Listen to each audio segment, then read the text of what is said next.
Learn how to transfer fully carbonated beer from your unit tank to a keg.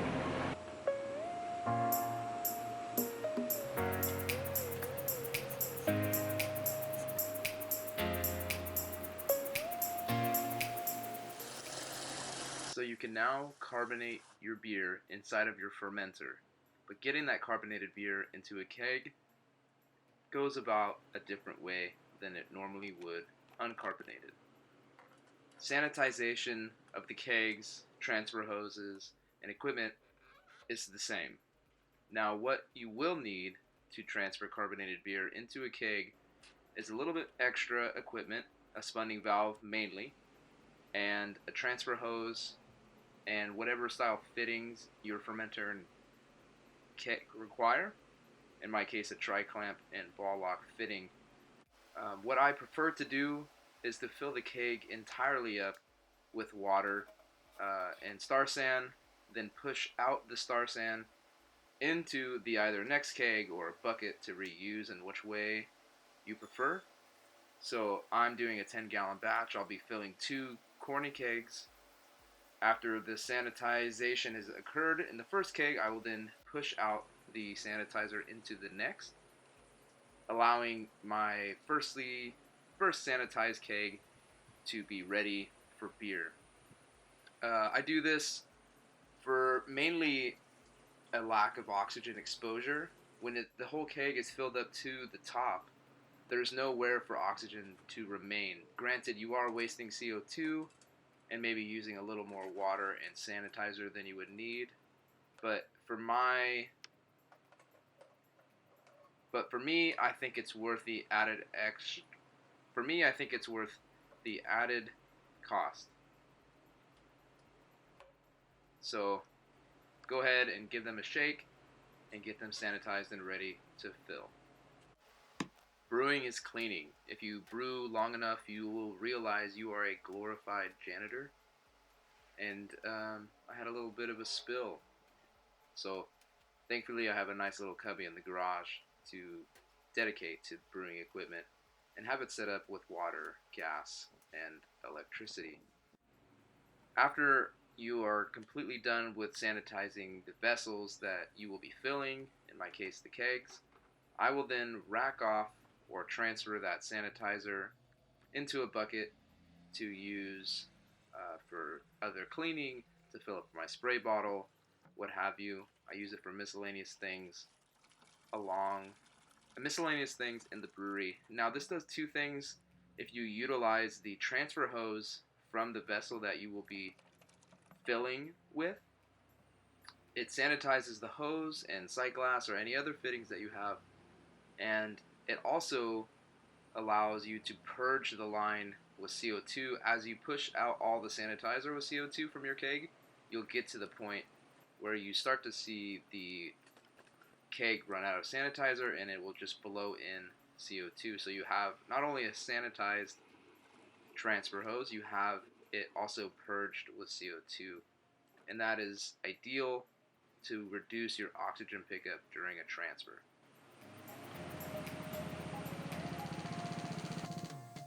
Once your keg or kegs are sanitized and all the sanitizer has been removed from the keg, what you're going to want to do is pressurize the keg that will be receiving the beer slightly below the pressure on your fermenter. Utilizing a spunding valve allows you to adjust the pressure inside of the keg. With the dial and the valve can either lessen or allow for greater pressure to build, and it's very simple, very straightforward. You can use it also to ferment under pressure, or keep a vessel under pressure, in my case, for transferring beer.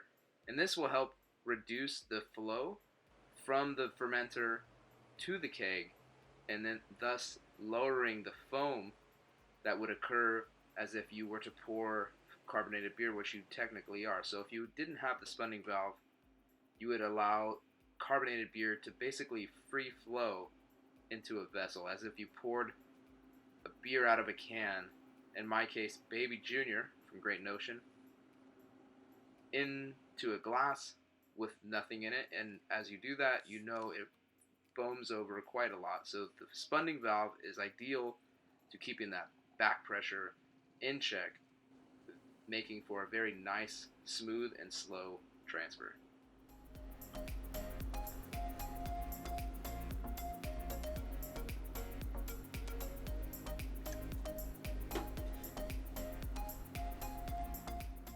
Once the kegs and transfer hose are ready, you're going to want to sanitize the connection point from where you'll attach your transfer hose.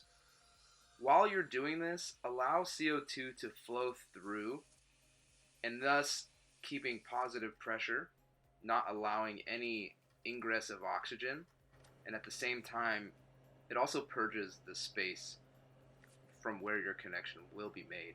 Once everything's set up, the transfer hose has been purged, sanitized, you're going to want to open the racking arm, in my case, and allow some of the beer that's maybe in the racking cane or racking arm section of the assembly to kind of flow to waste, or you can drink it. This will just any yeast or any sediment buildup in the body of the valve or racking arm itself to kind of flow out so it's not transferred to your keg. Once that has done, you can make your connection to your keg and making sure that the pressure is where you need it. Higher, slightly higher on the fermenter, slightly lower on the keg. So if I have 10 there as I do, I'm going to want, 9 on the keg. I prefer to use kegs that are at room temperature with cold beer, and that way you can see the liquid level line as it fills the keg, and you want to keep it fairly slow. So as you have pressure feeding into the uni-tank, keeping a constant head pressure, you then bleed slowly from the keg, thus allowing the beer to slowly move from the fermenter into the keg, and you can control that rate by either slowing or opening that spunding valve attached to your keg.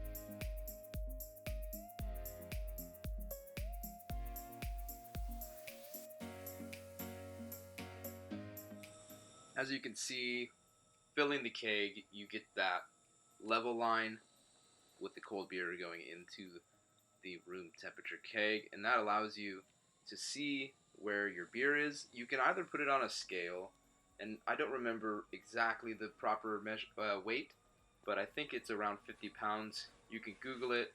I know it's out there. You would basically zero out a scale under the keg before filling, and once it gets to your desired weight, you would then cut the flow. I cut it. You want to remove the beer line and the spunding valve and get the next keg, or if you're done, the cleanup ready.